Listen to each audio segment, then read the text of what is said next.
Hello, hello. Welcome to our study in the book of Genesis. I am so grateful for you being with me. Northeast Arkansas, beautiful weather. Hope you're having wonderful weather where you're at as well. Genesis chapter 21. Going to have the birth of a newborn this lesson. I think you're going to like it. Let's just jump right into what we got. Here are your questions for this particular lesson, and hopefully those will help you to summarize, etc. While you're grabbing that, I'm going to silence that bing at the back. You guys hear that? That means that my audio's on, and that means that whenever there's some notification on my computer, you're going to hear it. You don't want to hear that. All right, moving into our review, which we do every time. And I know sometimes you get weary of it, but this is going to get it in your brain. Chapter 1, creation. Chapter 2, two creations. Not really, but it's a repeat of chapter 1. Thus, you got the two creation number ones equal 2. Fall of man, serpent. Cain kills Abel, blood trail. Adam to Noah, genealogy. Noah directed to build the ark. You see the word bubble there that's coming down from heaven. And so he builds the ark. Then in chapter 7, we're going to get the flood. Chapter 8, going to get off the big boat. Chapter 9, the covenant between God and Noah as well as God and the planet. Noah descends. Noah's descendants, they disperse all over the map. But some of them decided they're going to pile up in one particular area, kind of like what we're doing today in modern day cities. Hi, Debbie Hinkle. Good to see you down there. Love you guys. Hi, Mom. Love you too. But Tower of Babel, they did not disperse as God commanded both Adam and Eve to do, as well as Noah to do, and replenish the earth. And so God punishes them. And remember, he has to confuse their languages so that they will disperse. Chapter 12, Abram at this point is called to the land of Canaan. Chapter 13, Abram and his nephew Lot have got too much stuff, so they got to separate, go their own ways. This is the beginning of the end for Lot. He is going to see the fertile land of the valley, and he's going to pitch his tent towards Sodom, and that's going to pretty much, the whole socialization priority that Lot had in place, it's going to ruin his family. Abram is going to have to rescue Lot from some kings that came through, and he's going to meet this interesting character named Melchizedek. Chapter 15, these two chapters are the covenant chapters with an interlude in between, but interesting. God's going to promise Canaan land to Abram. Then we're going to get the birth of Ishmael. He's going to come up in our chapter also today. And then we've got chapter 17. The covenant is going to be sealed with the blood of the circumcision. And Abram will become Abraham at that particular point. Sarai will become Sarah at that particular point. Chapter 18, I see the 1 and the 8. Abram is going to get 3 visitors as they're concerned about the city of Sodom, where Lot, by the way, is living. Sodom will be destroyed in chapter 19. I think that's one of Gabriel's better clues. I really like that one. Chapter 20, last time, Abraham's sister, you might recall that they made this agreement, Abraham and Sarah, that as they travel along, that if they go into a dangerous area, that Sarah would claim to be his sister, not his wife, which is only a half truth, okay, or a half false, maybe I should put it that way, because she really was his half sister, okay, and so that's what happens here. And Abimelech is going to take her, much like Pharaoh did in earlier chapters. Abimelech's going to take her, make her part of his harem. But before he has any relationships with her, God appears to Abimelech in the dream. You remember that from last week. Well, Abimelech's going to come up in our chapter here at the end of chapter 21 as well. But as you move into chapter 21, isn't that cute? And you probably can't read it, but if you had a close-up of this, that's just a bunch of ha, ha, ha, ha, ha, ha, ha that makes up all of the 2 there. So the 2 is laughter, and you'll see how that plays in here in a moment, because Isaac has been born. All right, all you ladies will love that. All right. Birth of Isaac, here is your memory verse. And Sarah conceived and bore Abraham a son in his old age, at the time of which God had spoken to him. A lot in that. Sarah's going to conceive. She's an old woman. And yet God gives her the miraculous ability to conceive because he promised it would happen. Remember in chapter, 19, we got that whole mess up of Ishmael because they decided to take things into their own hands. Well, if they just waited on God, man, do I need that lesson. If you just wait on God, in his time, he'll come through, So Sarah, even though she's an older lady, she's going to be able to conceive, and she's going to give a son to Abraham, as was promised. And Abraham is old. In fact, he's much older than Sarah is. And this is important. It comes at the time which God has spoken to him. In other words, God said about a year from now, I'm going to do this. Well, about a year later, guess what? He did it. Because God is always on time. Now, it's his time, and it's when he wants it to happen, but he's always on time. Okay, because he's a God who believes in that. All right, let's come into the text then, and I think you're really going to like this chapter. The Lord visited Sarah as he had said.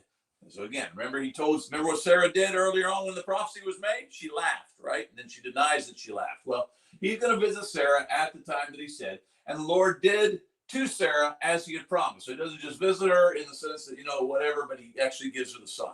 Okay. Verse 2, and Sarah conceived and bore Abraham a son in his old age at the time which God had spoken to him. That's our memory verse. Abraham called the name of his son who was born to him, whom Sarah bore him, Isaac. Isaac. Now, if you would look that up in the ESV, that little footnote, okay, it has to do with laughter. He laughs, okay? And so this name that is presented as Isaac plays into our clue here with regard to ha, ha, ha, ha, ha, ha, ha, and the fact that he is going to laugh. So there's a lot of laughter associated, if you will, with the birth of, or even the conception, even the promise. There's a lot of laughter that wraps itself around the birth, the coming of Isaac, and so you can understand why he would be named or given a name that's attached to that. That's why in the past they often attached a name to a baby that because of circumstances, whatever, and sometimes in somewhat of a prophetic way, that as the child grew, they were hoping to pass along a goal for that particular child through how they named the child. Both of my boys, Bryson's middle name, Nathaniel, means one who is honest, basically. Gabriel, of course, my youngest child, he's a messenger of God, and we've always hoped that that would be one of the things that he would do in life. And so anyhow, we tried to set our boys up with names so that they would be able to see somewhat of the vision of their parents, what they were hoping would take place. Well, in this particular case, it wasn't so much a vision of where they hoped Isaac would go. I hope he had a lot of laughter in his life. I don't know. But it was more of a circumstances surrounding Isaac and the fact that he was a child of laughter. And also, I think you have to also, I think there's also an implication here that some of this laughter is just an overjoyed, I can't believe it. I'm an old woman, I'm an old man, and we're allowed to have children. God is so good. And it's that kind of a laughter, okay? And I think that's one of your questions of the 10. So Abraham was going to circumcise his son Isaac when he was 8 days old. My father has a really good series on evidences. And in that series, he talks about how you can know that the Bible is from God. And by the way, he actually has a book that I have back there on my desk that you can get online. But one of the things he puts in that book and in his lessons that he often teaches young people and older folks alike is that God clearly, God invented science, if you want to call it that. I mean, he's so far down the road. And so whenever you divorce science, the pursuit of factual nature of our existence, whenever you divorce it from God, it's one of the most ignorant things you can do as far as scientists are concerned.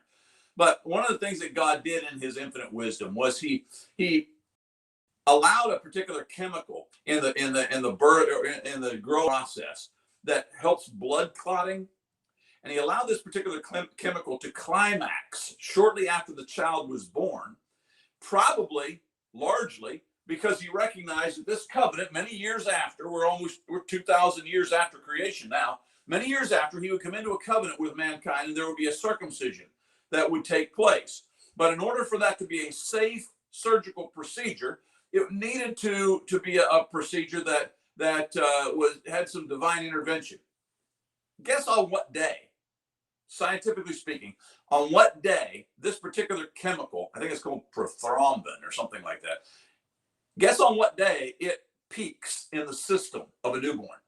8th day, the day that they do circumcision. And later we'll see that becomes a Jewish, not just a tradition, a Jewish command, a very important Jewish command, beginning all the way back here at Abraham. 8th day. Ain't God cool? I mean, wow.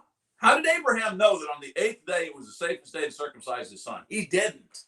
God told him. And same thing is true of modern day science. If you want true science, you better stick with God. All right, I preached my sermon. So Abraham is going to circumcise his son on the 8th day.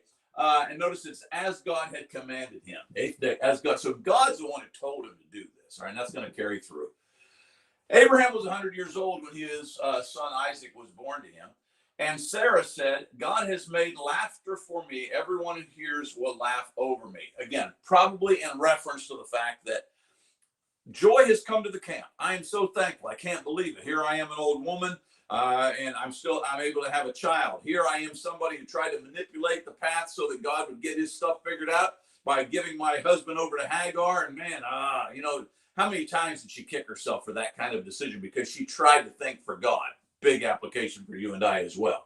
But laughter, very important part. That's why Isaac's name means laughter. And she said, who would have said to Abraham that Sarah would nurse children? I mean, at this age, really? Yet I have borne him a son in his old age. And so she is so overwhelmed, and she is so full of blessing because of that. Big side note, my theme in life has been that we need to reestablish the home, reestablish the family. But, back in the day, women understood the necessity of carrying out. Of course, the poem hadn't even been made up at this particular point, but the phrase hadn't been made up. But this whole idea that the one who rocks the cradle rules the world. Well, Sarah knew that in her heart of hearts, and the same thing is true to women today. The more women desert their familial, family-centered roles, the more our culture is going to self-destruct. Look at us. Look at us. Why are we self-destructing? Because Titus chapter 2, verses 4 and 5 is not being followed, is at least part of the reason. Sarah was so thankful because all the way back there in Genesis chapter 3, you might recall that God set up the roles within a home. Man's going to go out and he's going to be a provider, and it's going to be difficult, but he's going to provide. Women are going to have their attention, at least when they do it right, they're going to have their attention focused on the home. That's going to be 100% of their focus is they're going to be homemakers. Titus chapter 2, verse 5. Sarah understood that. She knew that. And by the way, Peter even references the fact that she was such a good woman in that particular way that he says younger women should follow after that example. And the child grew and was weaned. And Abraham made a great feast on the day that Isaac was weaned. I know this is where we're going to have a little bit of problems. Okay. I had no idea why we got a big old space here. It seemed like a lot of words could go in there. But Sarah saw the son of Hagar, the Egyptian, whom she had borne to Abraham, laughing. Now, this is an interesting word because in this laughing, there is the implication of a mocking kind of a laughter. And Sarah's already sensitive to this whole situation. Admittedly, she brought it on herself. Okay. She's the one who suggested her husband go in there and then conceive a child with Hagar. So she brought it on herself. And I'm not so sure, but what she probably needed to spend a little bit more time considering the fact that she's just reaping what she sowed. But that doesn't change the fact that a mama bear takes it very personal when somebody is mistreating her child. Okay. And that's what's happening here. I know it's been that way in my home.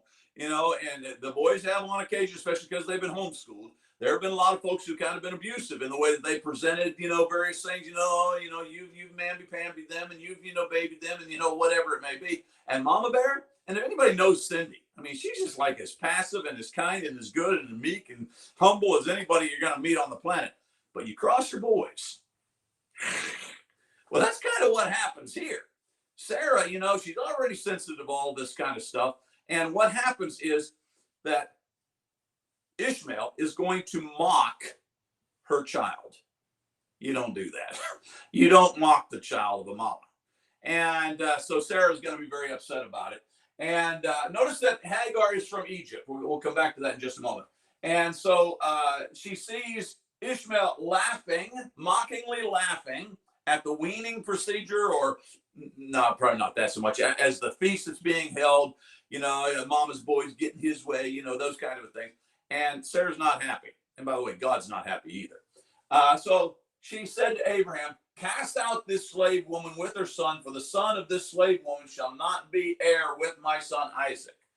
Now, at this particular point, God could have said, no, that's not right. We're not going to do that. He doesn't, by the way, because he recognizes that even though Sarah went down the path way too fast, sinned, I believe, in trying to, manipulate the processes of God by giving Abraham to Hagar. Even though that's all true, there's also a lot of sin to be pointed out in the fact that Ishmael is doing the wrong thing. And Hagar earlier on, it records that Hagar wasn't very nice to Sarah once Ishmael comes along. So these two individuals, they had a lot of their own issues as well. Hagar and Ishmael, and the mother-son kind of a manipulation of circumstances, the unkindness with which that they did that, God's going to punish that. And you're going to see that he's going to validate what Sarah is saying here about push him out. But the thing was very displeasing to Abraham on account of his son. I mean, Ishmael's his son too.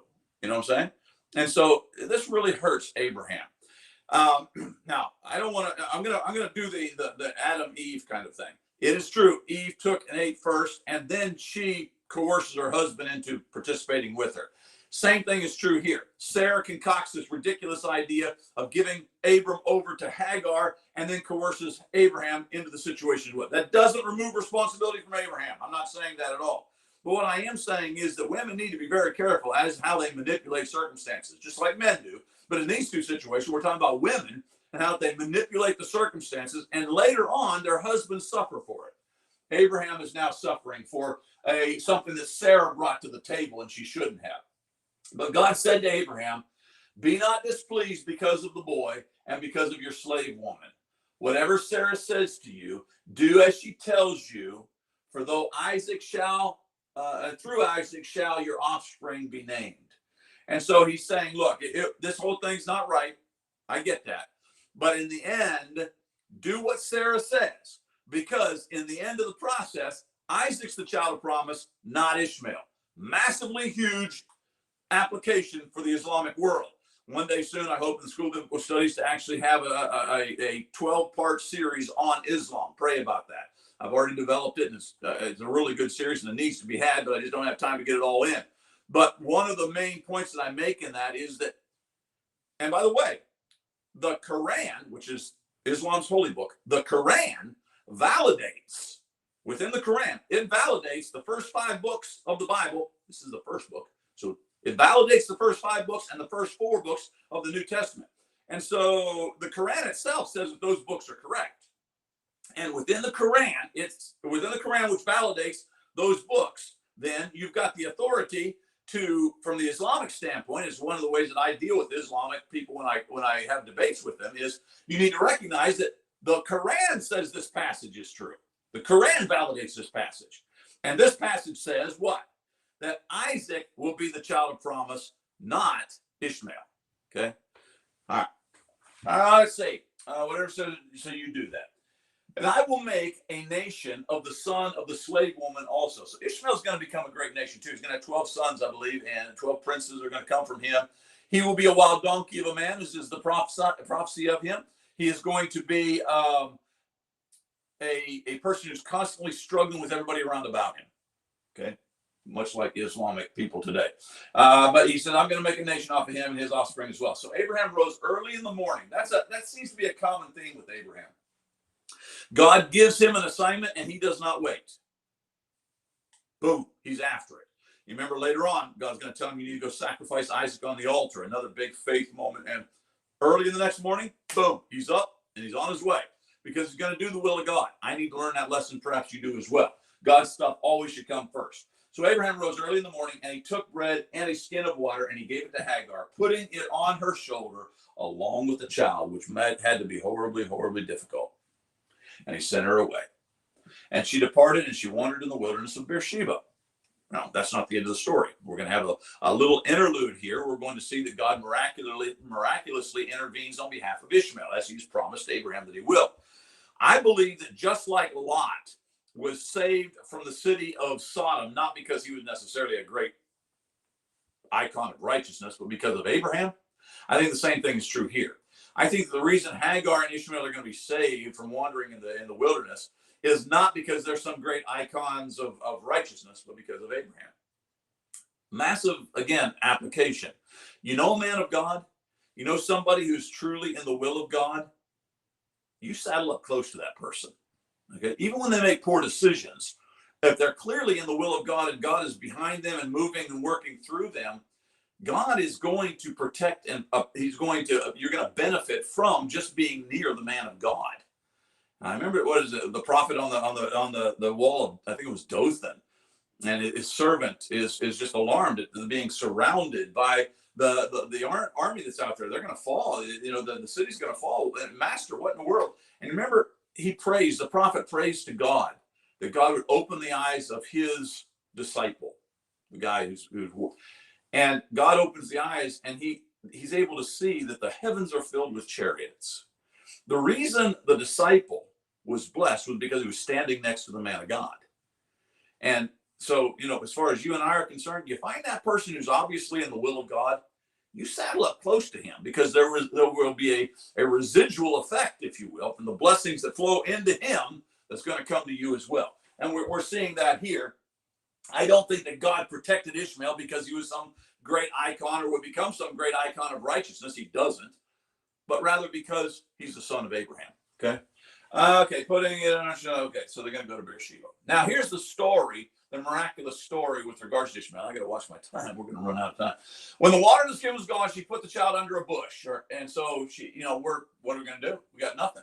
Then she went, she sat down opposite him a good ways off, about the distance of a bow shot. I've shot many an arrow across the field and such. That's a pretty good distance.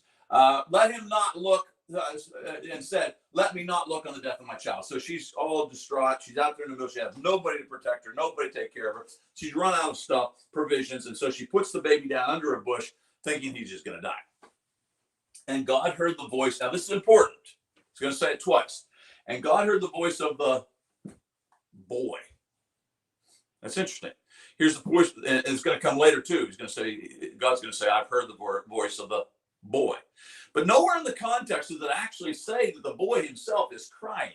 Now, obviously, that's likely, okay? But it specifically says that Hagar is crying. And so the voices that are coming about should be the voice of Hagar, as far as God, but he doesn't reference her voice. He referenced the voice of the child. Again, I might be making way too much of this, but is it possible that, again, we're talking about the offspring of Abraham? Now, he's not the child of promise, but God's hearing the voice of the offspring of Abraham because of his association with the man of God, Abraham. Again, a big point, I think. Fear not, God is going to say. God calls to Hagar from heaven and says, what are your troubles? Fear not, for God has heard the voice of the boy where he is. An angel of God, I should say. So an angel is going to speak, a messenger. That's what the word angel means. And he's heard the voice. So that's the second time with this idea. He hears the voice of the boy. Lift up the boy and hold him fast with your hands, for I will make him into a great nation. And God does. Then God opened her eyes, and she saw a well of water, and she went, filled the skin with water, and gave the boy a drink. And God was with the boy, and he grew up. He lived in the wilderness and became an expert with the bow. That's interesting. I don't know if there's any connection here, but it's interesting. He becomes an expert with the bow, and his mom sits down about a bow shot away from him to let him die. He lived in the wilderness of Paran, and his mother took a wife for him from the land of Egypt. Now, where did I tell you that she was from? Where was Mama from? Egypt. And so she's going to get a wife for him as he's becoming a great prince. Eventually, going to himself bring 12 princes into the world. As he's becoming evidently a great man, she's going to get somebody from back home to be his wife. Now, we don't have much more information than that with regards to this Ishmael character, but there's a lot if you summarize it. And again, someday we'll do a series of lessons on Islam, and when we do, I'll show you some of that, because Muhammad claimed to be a distant relative of Ishmael. I don't believe he could prove that, but he claimed it. If he claims it, then he also has to take responsibility for the prophecy about Ishmael, and that is he'll be a wild donkey of a man. And you can see that has happened often within the Muslim world. That is the last part. Well, I am going to make it then. Okay, so that doesn't seem like that should be the end of it. I must have missed something. I did, because baloney. All right, I'm going to have to just summarize it for you real quickly, folks, because I didn't cover these last two. How in the world did I mess that up? Guys, I am so sorry. I am such a, I don't know, I can't say that, but Cindy doesn't like the word idiot, so I can't say that. Sometimes I'm very not smart. But if you move on here, there's one last paragraph in this chapter, and it talks about a give and take between Abraham and Abimelech. We've already met Abimelech, by the way. Remember, he's the guy who took Sarah and all that, and then gets cursed by it. Well, essentially, the last paragraph, and let's see if I just answer these. What king did Abraham make covenant with about a well? That's Abimelech, okay? And the covenant was essentially that, and they're going to be an exchange of animals, etc. But the covenant was going to be that it never be argued who made this well here at Beersheba. And Abraham's going to say, this is my well. I'm the one who dug this particular well. And they named the place of the well Beersheba. Okay, so that answers those two. I'm so sorry that I didn't get the text up there. What are we going to do with those Sunny channels? I don't know. All right, that leads us into the Do the Doodle. Isn't that a cute picture? I wish you got to blow it up to really appreciate it. There's Sarah. She's got the baby in her arms. That's Isaac, of course. And then this, as I've already told you in the opening, that's made up with the letters ha, ha, ha, ha, ha, ha, ha. Maybe you can blow it up on your screen. You can see it. But I thought Gabriel did a good job on that one. All right, let's do a little prayer time. I left myself about 4 minutes here. Is there anything on your heart? I've got several folks who have commented here. Let me come back and just see if we got anything. Beautiful morning in Maryland, my buddy Greg says. I'm so thrilled to hear that. You can see his fingerprints all over our lives. Ain't that the truth? We could just, prayer time, we could say a prayer. All right. Yeah, I wish I... Butch says he wishes he was my neighbor. Greg is like my oldest friend. You are my neighbor, son, right here. We are neighbors in the heart because you are my buddy. All right. Anyhow, there you go. I know what I'm supposed to be doing. Butch got me all excited here. Prayer time. My good friend Debbie, her father continues to be in need of our prayers. And so in Florida, if you remember him, please.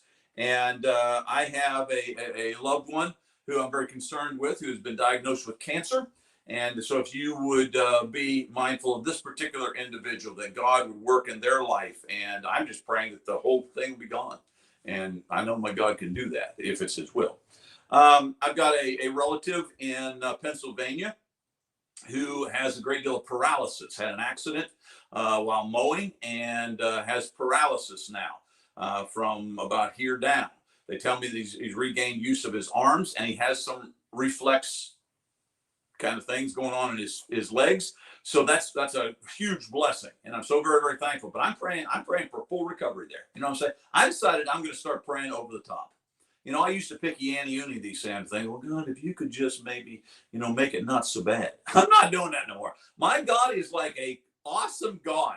Now, I'm not saying he's going to answer all my prayers as I want him to, but hey, sky's the limit. You know what I mean? Because that's where he lives. So I'm going up there with it. Let's just pray the big ones. And so I'm praying that the cancer's gone from my loved one, and I'm praying that full paralysis will be taken away. Why not? Let's just go there. You know what I'm saying? Okay. How about you? Is there any other prayer requests that anybody else out there has for this particular time? Remember, we've got our country is just like, what in the world is happening? We got gas prices. It's looking a lot like the era of Jimmy Carter. Remember that?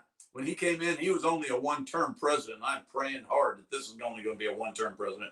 Because, I mean, everything he did. Wasn't that back during the Iran crisis and the gas prices spiked and all that? I mean, we need to be praying for our president. I say this with all sincerity, that he gains a backbone. He learns to understand that God has to be. I mean, here's a man who prayed just last week. He prayed without even referencing God. How do you do that? It's no wonder our nation is under the curse of God. It's no wonder he's removing his blessing when you got the guy at the top who doesn't even reference God in a prayer lest he hurts somebody's feelings. We've got to pray for this man that he'll have a Nebuchadnezzar experience. Remember what happened to old Nebuchadnezzar? Yeah, grazing on the front lawn like an ox. I prayed it for since the Obama fiasco. I prayed it through that. I prayed it through the Trump years, and I'm now praying it through the Biden years. That God would please give them a humbling experience because we're suffering as a nation because of them. All right. If you got other prayer requests, by the way, go ahead and you can list them there, and we'll see them as this thing plays out. Blessed assurance. Yes, you can know if you are saved, but we're into part of this series that's saying that it's a real-time realization. I'll explain that further here in just a moment, but I'm so thankful that you're with me for our study on the blessed assurance, because as my mom has said on several occasions, Sonny, I think this is so very important, because one of the major things that we're really missing in the church. Some of it has to do with legalism. Legalism is when you think you can save yourself by obeying the law.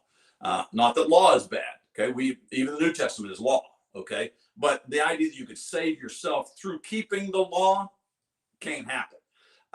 You can save yourself, taught repeatedly in Scripture. You can save yourself by making sure that you accept the salvation that is given to you.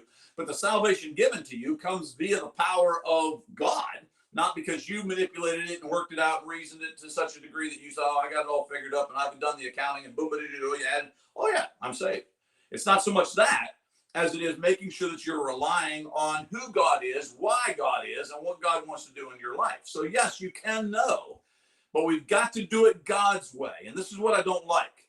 I'm going to, in the course of this particular lesson, I'm going to cross this guy out, because even though I appreciate the picture, and I will continue to have that picture, because it references a man who's full of confidence. He's just standing in the presence of God. What he's doing is standing still.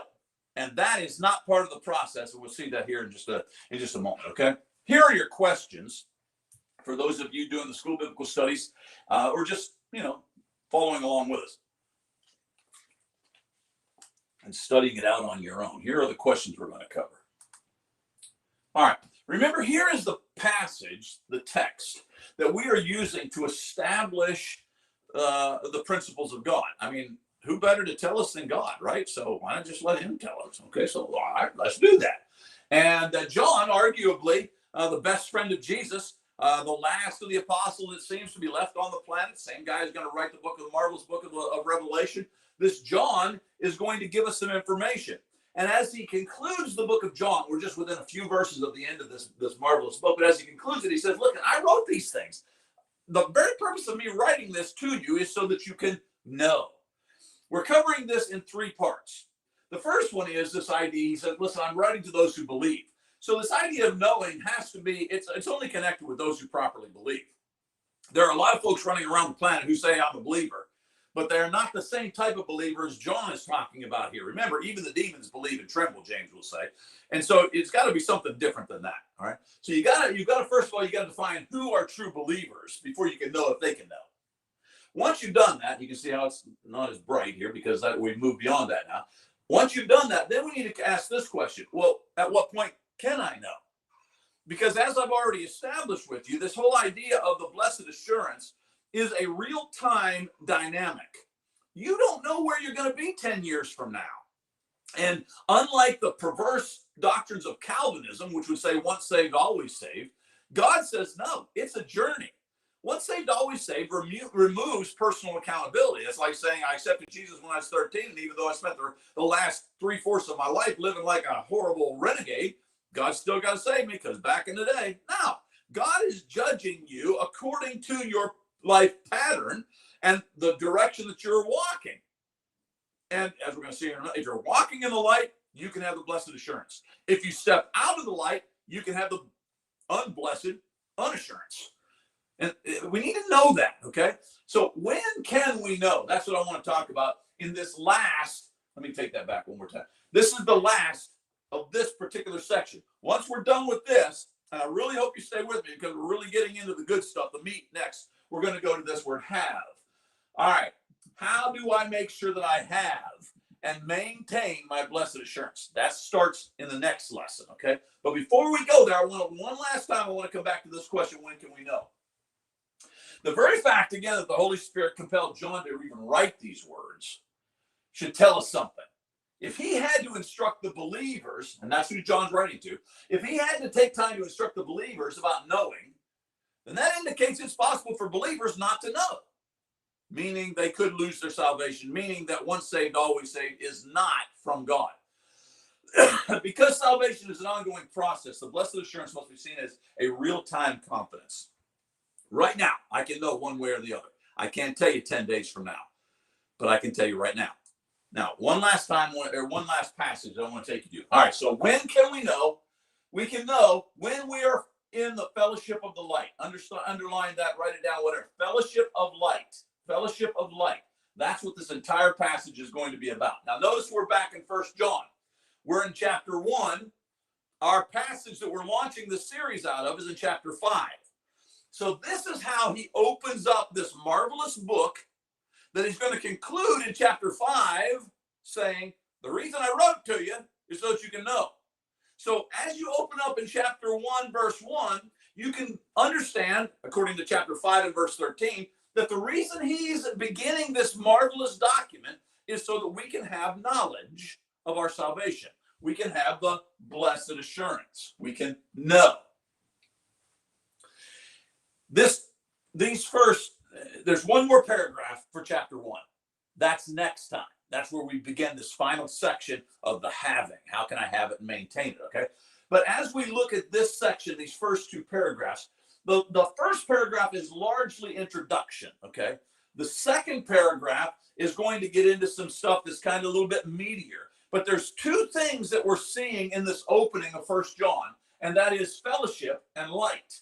You're going to notice, and matter of fact, let me just emphasize it. I want you to notice the emphasis on fellowship here. That which was from the beginning, which we have heard, that's fellowship. Which we have seen, that's fellowship with our eyes. Which we looked upon and have touched with our hands, that's fellowship. Okay. And then you notice he's going to mention fellowship down here as well. Okay. He says, that stuff, he says, concerning the word of life, that's Jesus. The life was made manifest, and we have seen it. Again, fellowship. And testified to it, and proclaimed to you the eternal life, which was with the Father, and was made manifest to us. That which we have seen and heard, again, more fellowship, we proclaim to you also. So John is going to be inviting you and I into the fellowship that they have had. We walked with him. We talked with him. We slept next to him. We've heard his lessons. We have had direct, intimate fellowship with the Savior of the world. And we want to share that with you. That's the message of the book of 1 John as he opens this thing up. I invite you into the same level of confidence I have because I slept right next to him. I talked to him. I invite you into that same level of confidence, i.e. fellowship. Continue reading. That which we have seen and heard proclaimed to you, so that you too may have fellowship with us. Watch it. And indeed, our fellowship is with the Father and with his Son, Jesus Christ.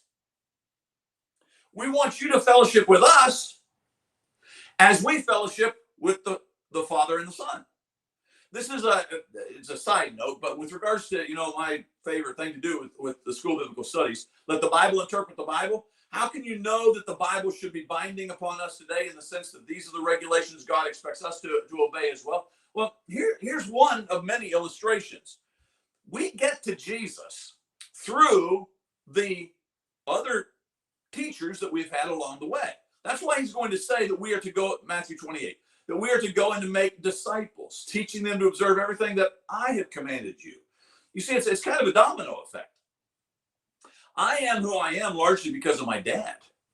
My dad is who he is largely because somebody before him taught him. And all the way back.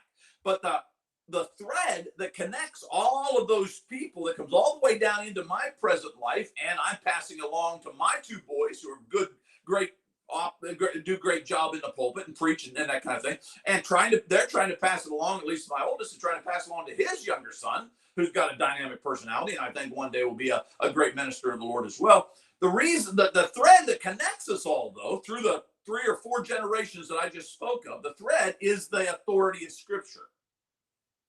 Where do you get the authority of Scripture? You've got to go all the way back to those folks who ate with him and talked with him, slept right next to him, walked down the dirty path with him, saw the miracles. Go all the way back. That's why the Bible is so very important as far as the testimony is concerned. Because I can trace my lineage, spiritually speaking, all the way back to Jesus, in this particular case, through the Apostle John. And so the fellowship that we have with the Lord is based upon those who have firsthand testimony, firsthand acknowledgement, firsthand evidence of who Jesus is, and why it's so important for us to submit to his authority. So that you too may have fellowship with us, and indeed our fellowship is with the Father and his Son, Jesus Christ. And we are writing these things so that our joy may be complete. So again, that's a lot like 5:13. The reason I'm writing this thing is so that you will be drawn into this fellowship and our joy will be complete. Then verse 5. This is a message we have heard from him. So we're writing these things down because we got it from him, the Bible. Okay. This is a message we have received from him and proclaimed to you, that God is light, and in him there is no darkness at all. And if we say we have fellowship with him, while we walk in darkness, we lie and do not practice the truth. I'm going to deal with this more intensely here in a moment, but I just want you to see the word fellowship. You can't have fellowship with God and fellowship with darkness at the same time. Now, there's an interesting phrase we'll see at the conclusion that modifies that, but just stay with me. But if we walk in the light as he is in the light, we have fellowship with one another and the blood. So this one another seems to be pointing back to what he's talking about here, in that our fellowship will be complete with the original writers of the Bible who walked and talked and slept and ate right beside Jesus. Our fellowship will be complete with them because their fellowship is complete in him. Now, the first thing I wanted you to notice in this is this idea of fellowship. So when can we know? We can know when we are in fellowship. But I know that prompts a lot of questions. Oh, well, how can I know if I'm in fellowship? Before I give you the big defining moment there, though, you know what fellowship means. Fellowship is when you have direct connection with, when regular conversations, regular interaction, dependence upon. You know what fellowship means. Can you say those things with regards to God? That we have regular interaction, regular conversations. I depend upon him. He asks certain things of me. I've got talents that he wants me to use on his behalf. Are you in that? Or is it kind of a one day a week kind of a thing, which is not really much fellowship at all? And if you go even further, one day a week I sit in a pew and let somebody else tell me what God says, and let somebody else direct my worship and manipulate my worship from a lofty podium. How much fellowship is that? What God is looking for is somebody who will walk with him in an ongoing fashion. Very, very sad passage, but after God rescues Israel from Egypt, they come to the foot of Mount Sinai, and God says to Moses, he says, bring my people close. I want to talk to them. But they see the fire and the rumble and the thunder, and they're scared to death of God. And they go back to Moses and they say, Moses, we don't want to talk to God. You go talk to him for us. And it breaks God's heart. Moses does go up the mountain. He's going to come back with, but it breaks God's heart because they didn't want to draw into an intimate fellowship with him. Many years are going to pass. The Messiah comes. He dies for you and I on the cross. And in that, he again invites us to the mountain. Come, my people, draw near to me. I want to have fellowship with you. And yet there are still many of us who are so enamored with our worldly ways, our carnal convictions, that we say to the preacher or the elder or the pastor or the pope or the priest, you go talk to God for me. That's not fellowship. It's certainly not this kind of fellowship. If you want to know the blessed assurance, you have got to personally, on your own, you and God, in a very intimate one-on-one situation, you've got to have a fellowship with him. I'm not saying that the church fellowship can't help promote that. It certainly does. But it has to start with an individual fellowship that you have with God. If you don't have that individual fellowship, ongoing dependence, ongoing communication, I got to have it. He's my best friend. The first thing I think about in the night as I lay down is I got to talk to God. The first thing I think about in the morning when I wake up is I got to talk to God. I got to read his Bible. I've got to be about doing his stuff, using my life, my livelihood, whatever it may be. I have to be doing stuff for God. If you're in that kind of a mode, then you're in this kind of a fellowship. But if you're in just go to church once a week, 2 times a week, 3 times a week, whatever it may be, sit in a pew facing the back of the head of the fellow in front of you, letting somebody else manipulate your worship, that ain't much fellowship. Okay? So you want to have the true intimate understanding of blessed assurance, you got to have this kind of fellowship. But there's more to this passage than just fellowship, because notice I said we can know when we're in fellowship of the light, or in the fellowship of light. All right, let's emphasize this idea of light. As you move now to this next paragraph, this is the introductory stuff here about fellowship. Then he says in verse 5, this is the message we have heard from him and proclaimed to you, that God is light. You're going to notice he's going to tell us that we got to walk in the light, just as he is in the light. Now I want to examine three things here with regards to this idea of light. First of all, let's deal with light itself. I hope you can see that. It's not the greatest picture. If you're up close, it's really pretty cool. But boy, this brings back memories. I got one of my good friends, Greg. Both of us grew up in Clearfield, Pennsylvania. And Greg, you remember how we used to walk around Clearfield. Sometimes at night we'd get home, after the sun had gone down or whatever it may be. And I don't know that you ever experienced this because you were always big in bed and all that kind of thing. But I know I did because I was kind of a weenie. Sometimes I'd be walking home, maybe from East End after visiting some friends or whatever it may be.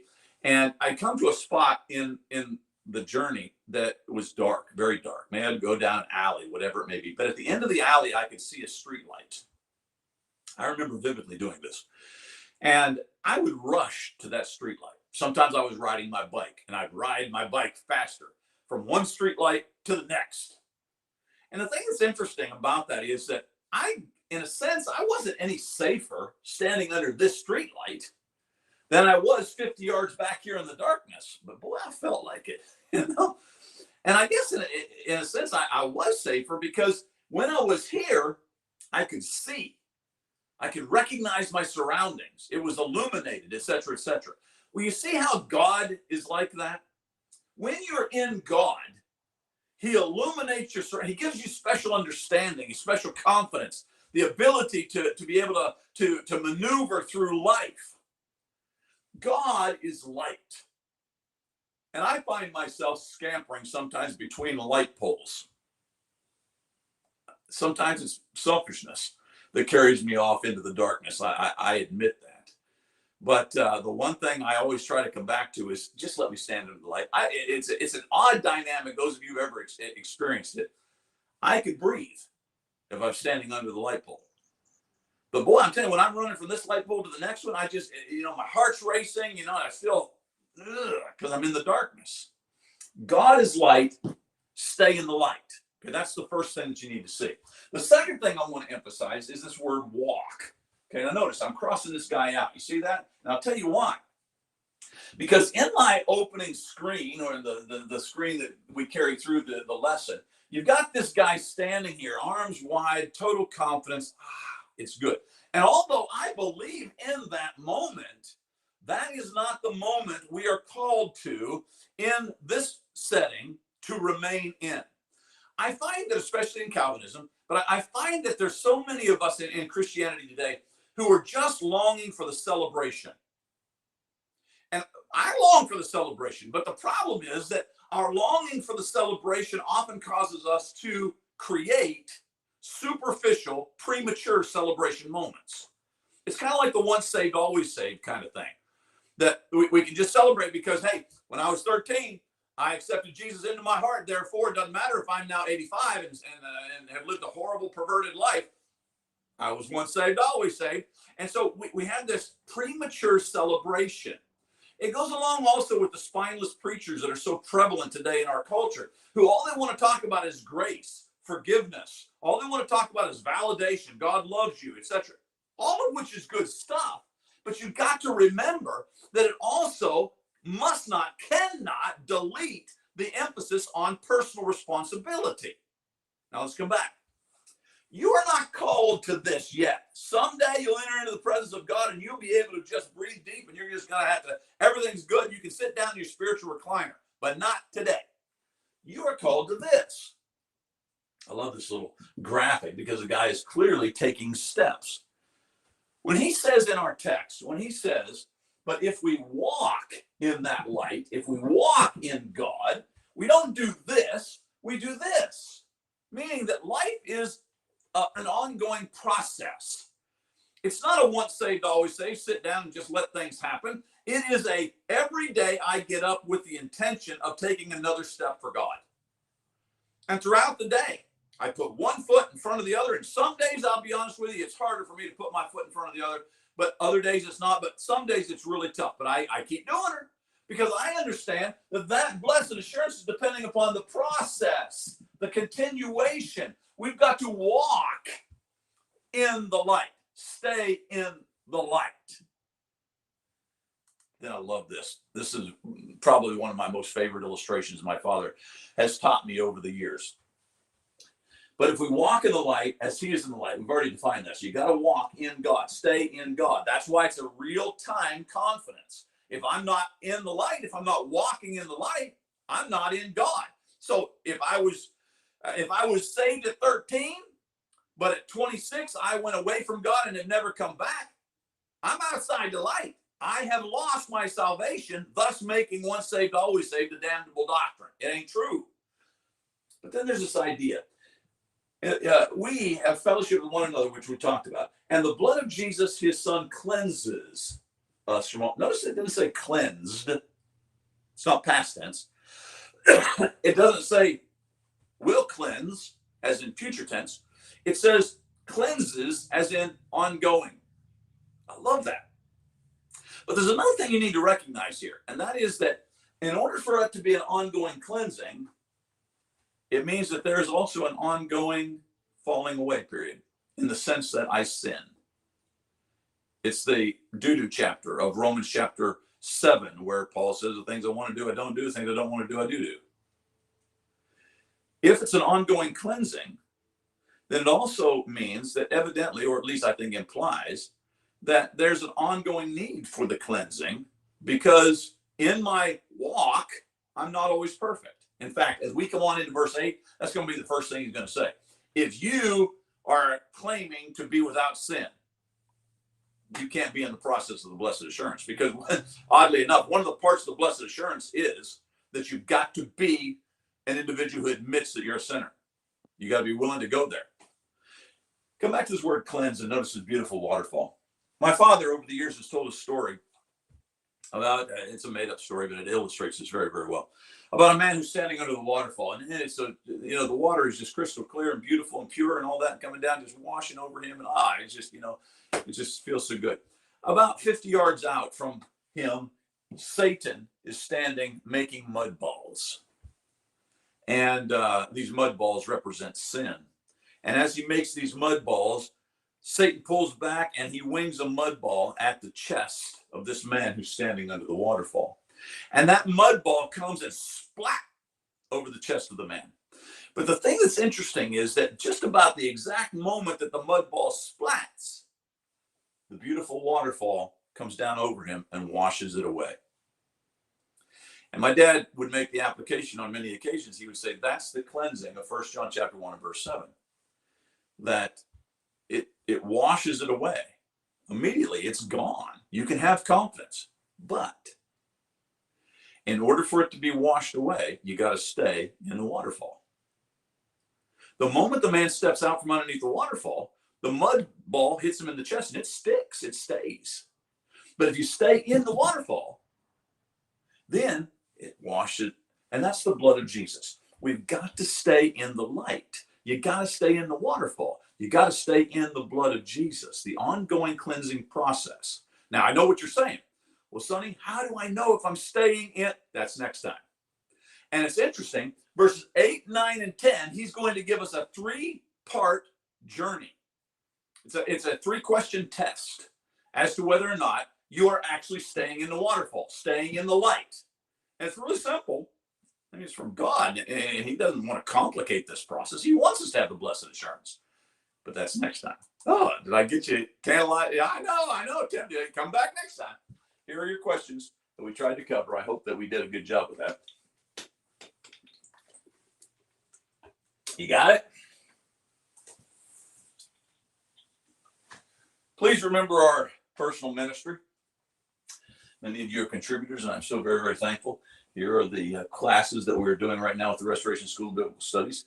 You can contribute online if you'd like. That would mean a lot to us. Or just you could help us in the, as far as the just postal service, send us a gift. But boy, I'll tell you what, it would mean the world to us if you continue. We're trying to expand and do some new things, and it can get expensive doing this online stuff. And so your support means the world, keeps us going. Thank you, thank you, thank you. All right, one last thing. Lord's Supper fellowship.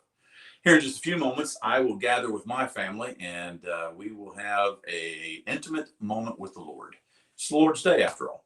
And we'll take a little bit of bread and a little bit of grape juice, and we'll stop and we'll remember that greatest of all sacrifice, that greatest of all gifts, Jesus, God himself, died. I know you, the creator dies at the hands of the created.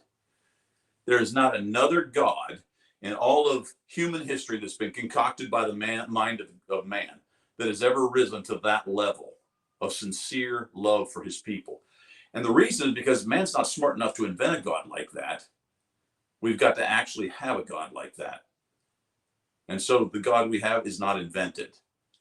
He goes so far beyond anything that you and I could come up with. Therefore, he is real.